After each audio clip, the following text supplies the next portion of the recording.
district is looking at the possibility of a 4-day school week for next year. Back in my day, when I taught for a living, we had 11-day school weeks. I am not kidding.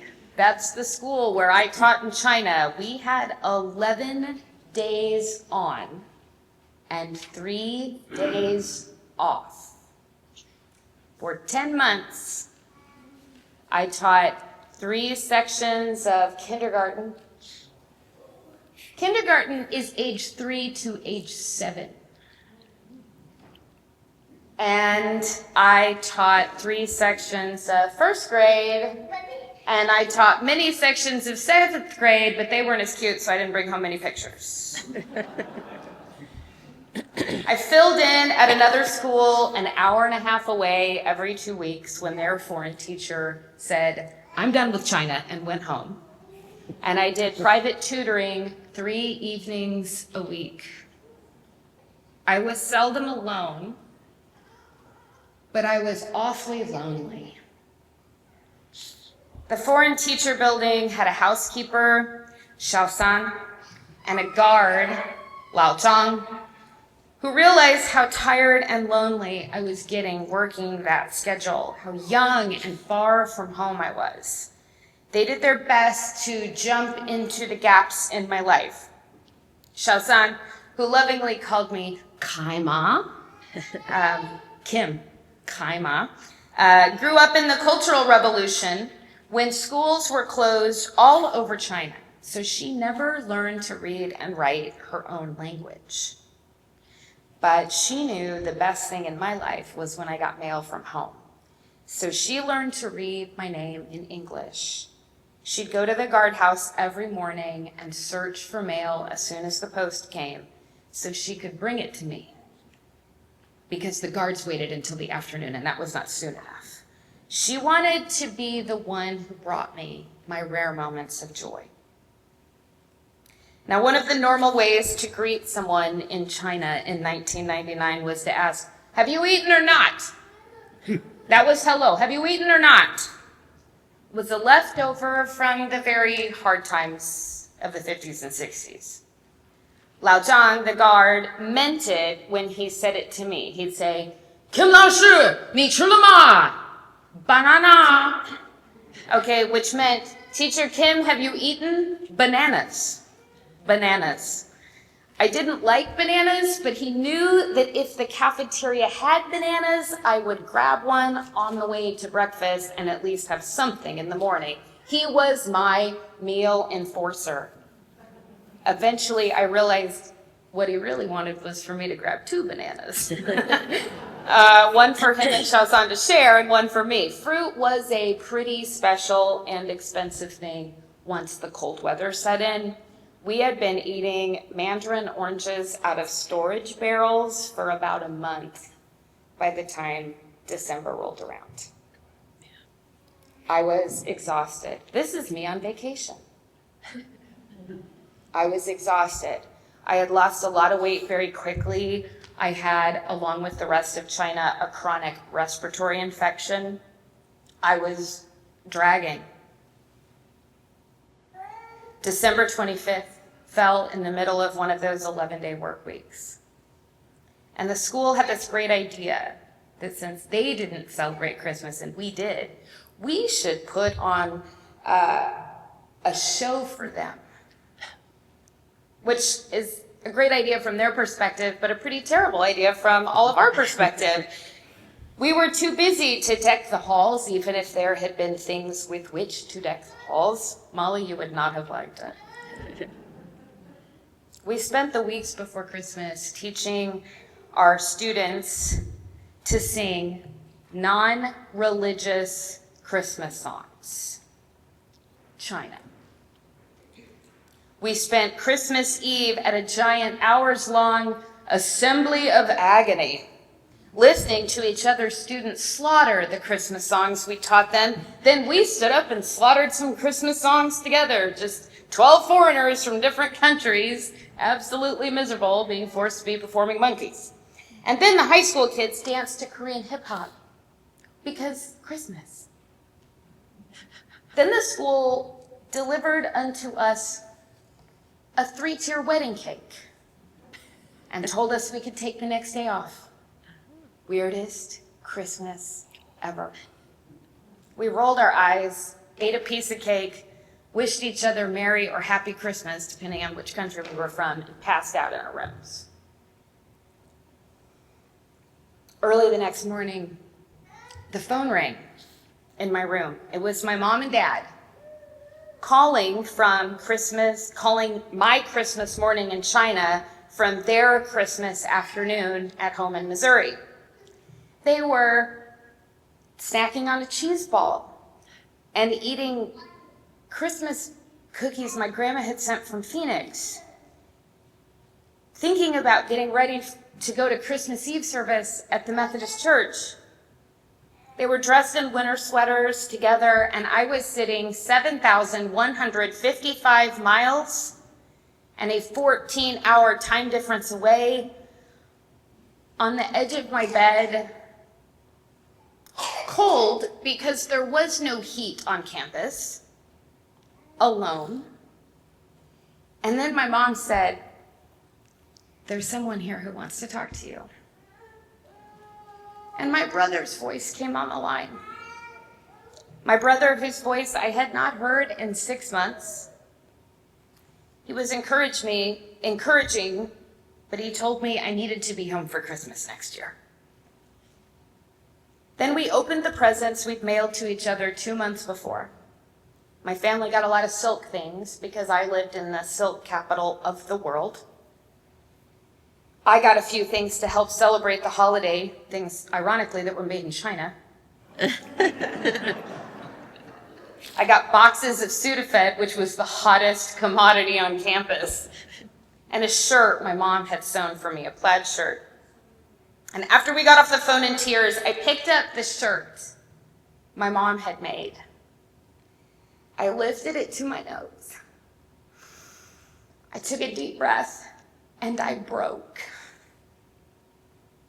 Because that was the smell of my mom's house. There was the smell of home. And I was done.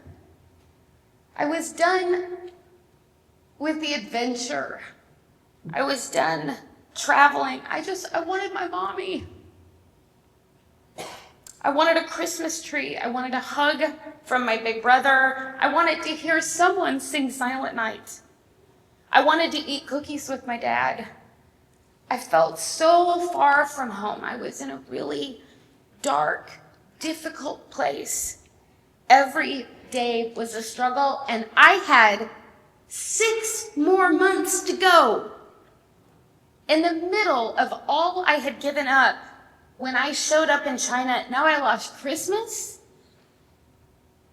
It's too much. Today's gospel reading talks of dark times, disasters, fear, and foreboding, bad times. We've all had those moments. We've all lived through those moments. Maybe you weren't 7,155 miles from home, and maybe you were. But you know what it is to be far from what you love, those you love, the life you loved. Even if you're sitting in your house, you can feel far from home. When darkness overcomes, when depression settles into your bones, when exhaustion sucks the life from you, when fear for the future clouds your vision, when you cannot see the light anymore. And even when our personal lives are okay, we're worried about our kids, we're worried about our parents, our relatives, our friends, our country, our world. We watch the news and cringe, or we don't watch the news because we can't stand cringing anymore. We worry about illness and politics and gas prices. Is there anything we don't worry about in winter? Enter Advent.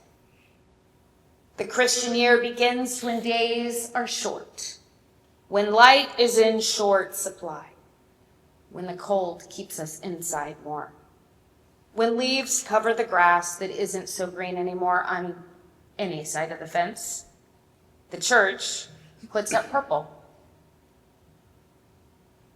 Enter Advent.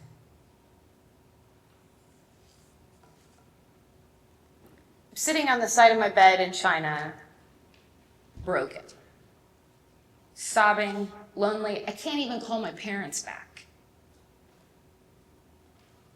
With what felt like a 6-month sentence yawning in front of me. And I decided that if I couldn't have Christmas, I could still Christmas as a verb. I got out of bed and into warm clothes. I stood in front of our compound for 45 minutes, waiting for a cab in the cold wind. I took a cab into the center of the city. Suzhou is called the Venice of the East. It's very moody. There's a lot of mildew. It doesn't smell as good as it looks. Okay. It was early Saturday morning, just any Saturday morning to everyone else, but Christmas to me. And the shops weren't open yet. I ate some dumplings from a street vendor. And there in front of a familiar clothes shop was a woman with this tiny little rolling cart. And there was something very colorful on top of it, so I went to check it out. As I got closer, I realized it was tropical fruit, probably up from the border with Thailand and Laos. There were pineapples and mangoes, oranges that had not been stored inside a barrel, grapefruit, kiwi, bananas, large and small, star fruit, and fruit I could not name, shiny fruit, beautiful fruit, expensive fruit. Oh, I bought fruit. I bought loads of fruit, bags of fruit. A third of my month's salary went for fruit. And I bought 2 baskets. I took it all home with me in another cab. I arranged the fruit in the baskets. I gave 1 basket to Xiaosan, who learned to read my name to bring me joy. And I gave 1 basket to Lao Zhang, who made sure I ate once a day. Xiaosan, a nice farmer's wife, could not fathom the gift. It was too much. Over the top. When half a banana makes your day, a pineapple will blow your mind. We went through the usual exchange in Chinese culture. I offered her the gift, she refused. I offered her the gift, she refused. I offered her the gift, she refused. I told her she was offending me, she took it. With Lao Zhang, the former Red Guard, if you know Chinese history, you know what a Red Guard is, who now guarded my building, it was different. Lao Zhang took it with a smile.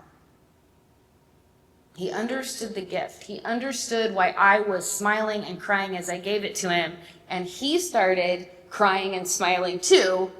He understood he had to just take it graciously and why I was giving it. And then he looked at me and he crossed himself.